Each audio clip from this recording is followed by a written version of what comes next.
A long time ago in a galaxy far, far away.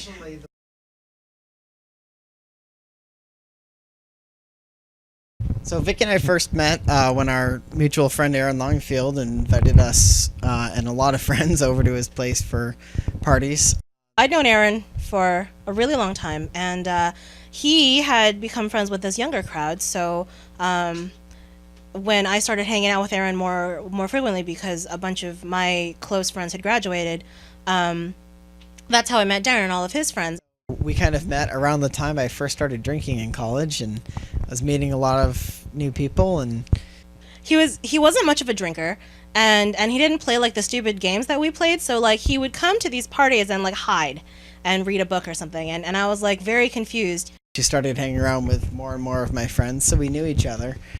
He thought about things so much more deeply than anybody I knew did, and even more deeply than I did. So we would have these conversations that would go completely over my head, and that was kind of cool, and a little weird. So we would spend time together, and I had like free meals to offer her, so that was a convenient excuse to hang out. He had a meal plan and I was poor, so under the guise of chatting and hanging out, I'd con him into buying me lunch a couple times a week, and that was really great. So that was how we became friends. There was a very tough time in my life where she ended up being, I discovered she's a really good listener, and she became a really good friend of mine. I felt like nobody else really cared. Like they sort of cared, but they didn't really want to know how he felt about it. And I thought that was just a tragedy. So I started talking to him, and we became closer that summer. That was the summer before my senior year. And I remember she did this one show at WPI Theater called Skin of Our Teeth. And she was really great in the show. And afterward, we met up to just, with some other friends to hang out for a while. And I remember that night thinking that I really liked her. Somewhere along the way, during the November show that year, Skin of Our Teeth, I had managed to throw out my back and had trouble sitting without leaning against things. And me being me, one day I was in the campus center and loudly proclaiming that I needed someone to lean on. And Darren just pipes up and he's like, well, you can lean on me if you want to. So I leaned on him, and I didn't think anything of it because I'm a shameless flirt and he's just a generally friendly guy. So I thought it was just, us being us. And then later on I realized that I actually kind of liked him, and it was cool because he wasn't really, coming on really that strong. Shortly after that, I realized she likes me too, and it became a serious thing shortly after that. It was actually at our friend's Thanksgiving celebration of that year that we hooked up. Aaron, again, did this massive get-together. It was the first time we'd done this, like all of our friends getting together for Thanksgiving. And for some reason that I don't think I'll ever really know, I decided that I really wanted to flirt with Darren that night. And to my great surprise, he flirted back. So by the end of the night, we were more or less kind of an item. And then when we were getting a ride back towards campus from Aaron's apartment, Matt, who was giving us a ride back, stopped in front of my apartment and completely deadpan, and I'll never forgive him for this. He just asked me, point blank, so am I dropping both of you guys off here?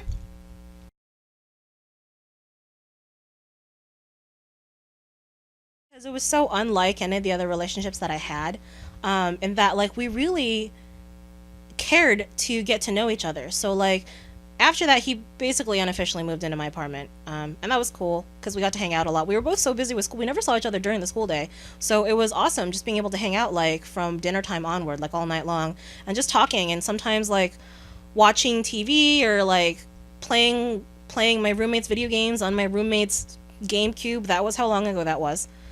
Yeah, I sort of, unofficially moved in with her that year. That was my junior year in college.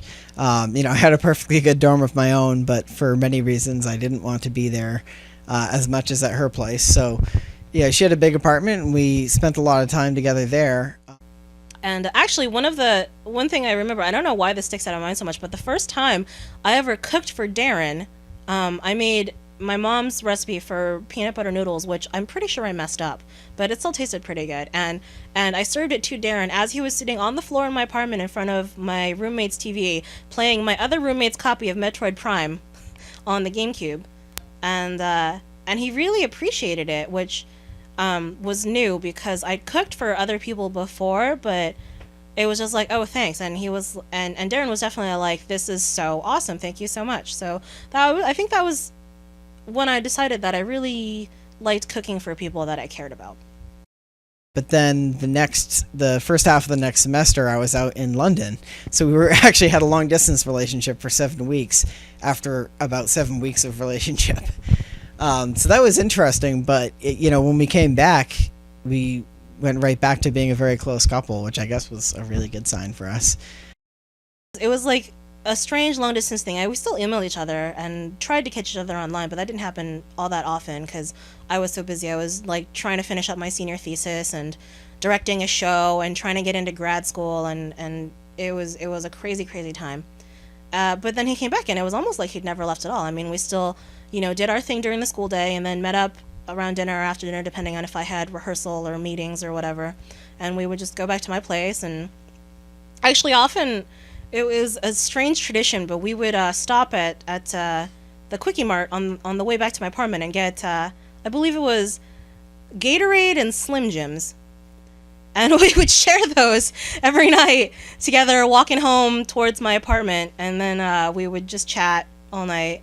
It was a great time. It was so unreal because it was at the same time a serious relationship, and it was totally lighthearted because it was so bittersweet. Like we knew that it wasn't gonna last because I had known the entire time that I was going to move back to California after graduation and try to make a career out of being an actress. But we also discussed and agreed early on that we should just enjoy it for what it was. So we really just made every effort to like live to the utmost out of the rest of that year. She moved away to California that summer after she graduated because she wanted to pursue her dream of being an actress in California. So that was a tough year. And I loved acting. I still do, but I think back then it was also just filling a huge void in my life because I didn't know who I was. So when I was getting ready to finish college, I thought, well, I'm pretty good, right? Like I've gotten pretty much every lead role since I joined the theater club at WPI, so there's no reason why I shouldn't be able to make it somehow. So after graduation, living, as I did close to LA, I thought, well, I could live with my parents rent free, and that would be great because then I could just drive into LA for auditions and hopefully get shows and theater and what have you. I guess I should explain that the discussion we had about having just accepting that we would break up and have her move off was, I mean, there were a few facets to it. One is that we both felt that long distance relationships could be more harmful than good, and that if she was going to go off and like pursue this dream of being an actress, she should be free to do it however, and we don't want to get caught in like a difficult long distance relationship situation we'd seen a lot of people get stuck in. So we said, okay, we'll just, for all intents and purposes, like, we're broken up, and we'll probably still be friends or whatever, but and if we're meant to be together or we want to be together, we'll make that happen. That was a really stupid mistake that I made because I was so miserable and so lonely the whole time I was out there that I never even wanted to make it to auditions. Like I sent out some headshots and I couldn't even be bothered to follow up on them because I just couldn't care. Like I was so miserable, nothing really even mattered. So in the end, like if I'd wanted to pursue acting, I probably should have pursued it out here because moving to LA was possibly the stupidest thing I've ever done in my life. I mean, it was a tough year for both of us. We were both, I think, a little, down. I mean, not miserable, but not particularly happy. It was just a very tough year. I felt pretty rudderless and unsure of, what I was doing in life, and, kind of sad and lonely. I was finishing up college, so it was a very stressful year as well. It was really scary, actually, because I think before that, Darren had been so busy, like, trying to get all this stuff in order for graduating that, like, we hadn't really talked for a while. Like, not, like, we, said hi and stuff on Instant Messenger, but we didn't talk very honestly or openly or regularly about, so how's it going? Are you also sad and lonely? That in hindsight, that would have been a good conversation to have, but we were pretty stupid about it. I was sad and lonely, and so was she.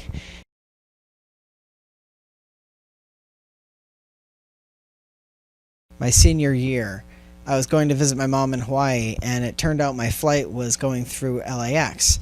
And Vickie lived around Los Angeles, so my dad, hearing about my travel plans, had the great idea that maybe I want to stop at LAX and meet up with Vickie for a while. Um, it was kind of scary to think of doing that because the two of us had, we'd kept in touch, but we hadn't really talked very honestly about how much we missed each other, strangely enough. It was really scary actually because I think before that Darren had been so busy like trying to get all this stuff in order for graduating that like we hadn't really talked for a while. Like not like we said hi and stuff on Instant Messenger, but we hadn't really had like a really really long conversation. So he told me that he was going to be on the next, and of course I knew that I wanted to see him because I would have wanted to see any of my friends. I was so desperately miserable.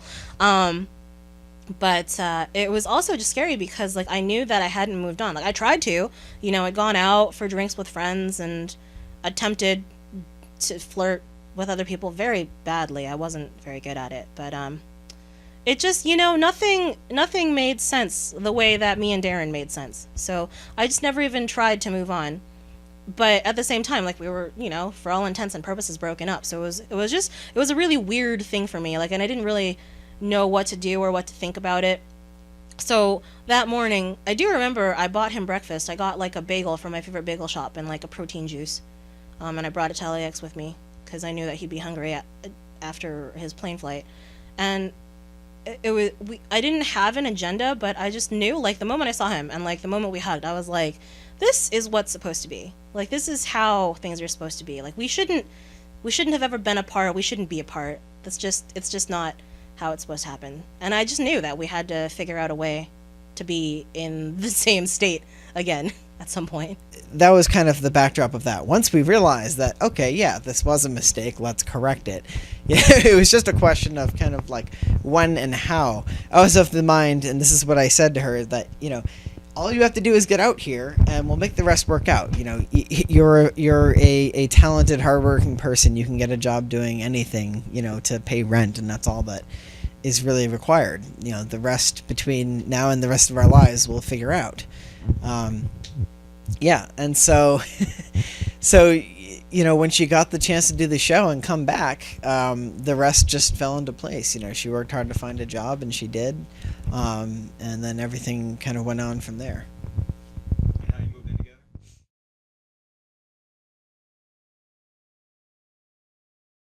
It was a combination of a lot of circumstances that got us back out here. Because I had saved up some money so I could come back and see Darren graduate, because I wanted to, and because a lot of my other friends were graduating at the same time. So it was going to be a great opportunity to reconnect with people.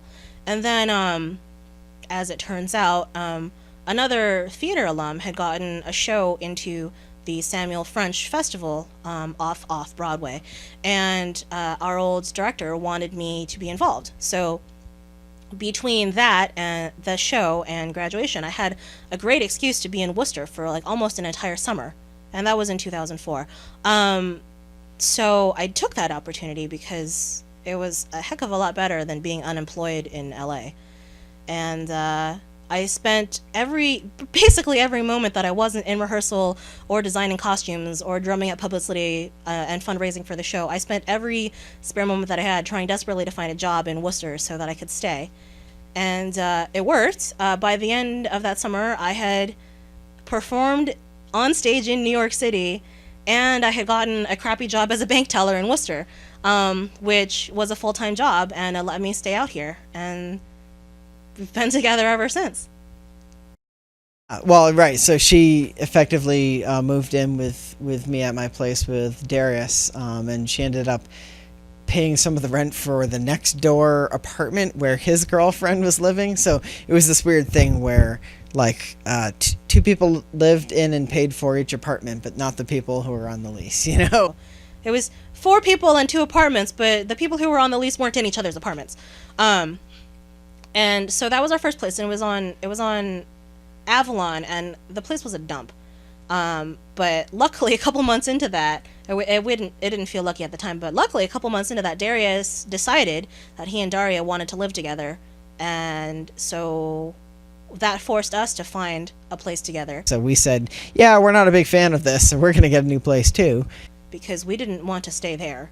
So that was when we moved into our place on William Street, like 3 doors down, that we stayed in for like a good 3 or 4 years. That was actually, you know, a big moment because it felt really great to both of us having our own place. It really seemed like what we wanted to do, and we were very happy together. And then after that, between Darren being done with grad school and both of us thinking about getting jobs closer to Boston, we decided to split the difference and moved here to Marlboro, and we've been here for 4 years.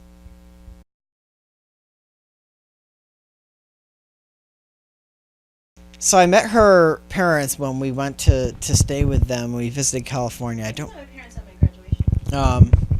That's right. I first met her parents at their graduation, but there was very limited chance for any kind of social interaction. So the first real chance was the first time she and I went to visit her parents.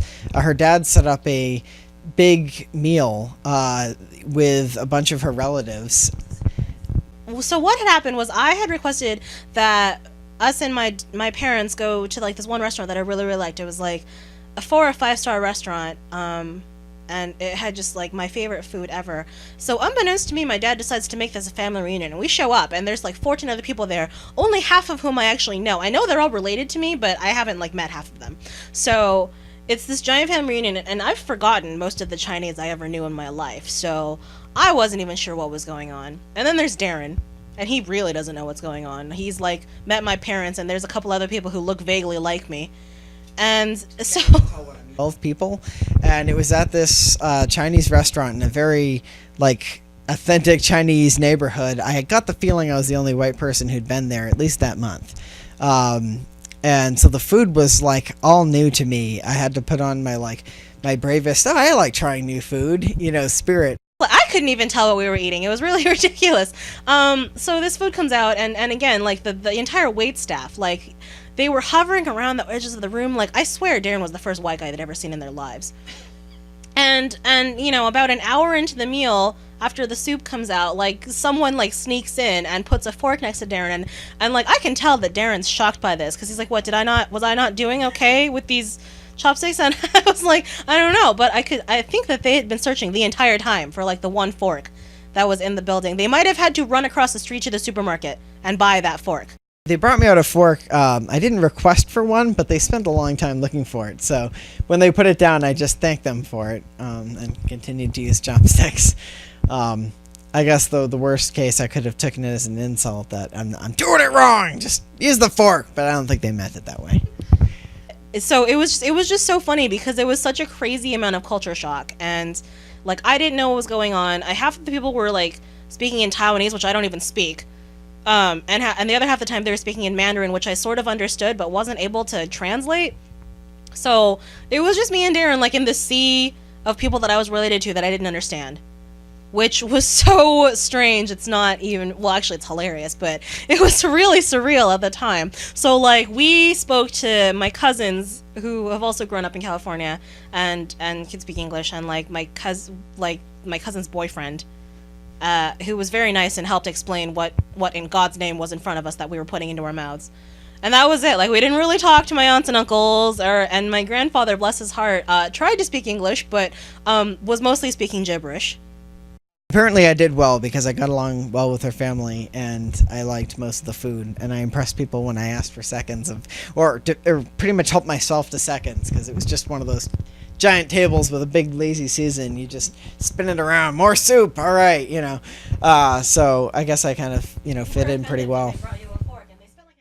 And so it was the most, it was a great meal, and again, it's my favorite restaurant ever, so that was awesome, but it was just such a surreal experience. Like I can't even begin to explain how surreal it was. Conversely, the first time with her meeting my family that I think of is the first Christmas gathering of the very large part of my family, the Torpy Loans family. We have done an annual Christmas event as long as I've been alive, and it is just a giant. There's like 40 or 50 of us getting together every year, just a giant get together. I was absolutely terrified when I was introduced to the Torpy Loans clan, and part of the reason is because my family is small and it's not very close knit. So when Darren told me that there's going to be like 30 or 40 people at like this Christmas gathering, I was just beside myself. Like I was afraid they were all going to hate me. I was afraid that I was going to say something to offend everybody or something to like horribly embarrass myself. Like I'm just, I'm like that. So it was just really scary to be a part of, to like walk into this huge situation where like everyone knew each other, everyone loved each other, and then there's me. And I don't know anybody, and I know that I love Darren, but I didn't know how far that would get me. I showed up with her, and I don't think we got 5 steps into the door before she was receiving like genuine hugs from people, just like a welcoming, welcome to the family hug. So it was just really, really scary, and especially because, at that point in time, I wasn't used to like how physically affectionate his family was, because my family's not that way. So I walk like literally 5 steps in the door, and like the cake I'm carrying is whisked out of my hands and I'm being hugged from all directions. I was just so baffled, and at this point I didn't even know who was related to who. Like I knew they were all Torpies, but I didn't know like which nuclear family which cousins belonged to. So like every other minute I'd turn to Darren and be like, so whose son is that? Whose daughter is that? Who am I talking to? It was really surreal and a little bit scary, and I guess I did well, or I guess I was a cool person or something, even though I didn't feel like it at the time. On the way out, I think she was already receiving giant "We love you" bear hugs, and that I just figure that just, it's like everything else, it just makes sense. Like she's an awesome person, and she obviously makes me really happy, and they liked her very much. So, I mean, to say she was accepted into the family is an understatement. I would say that they loved her and considered her part of the family from day one. Because within the span of a couple of years, I was starting to look forward to Torpy Christmas, and people were starting to threaten to kick Darren out of the family if we ever broke up. So, I guess I did something right.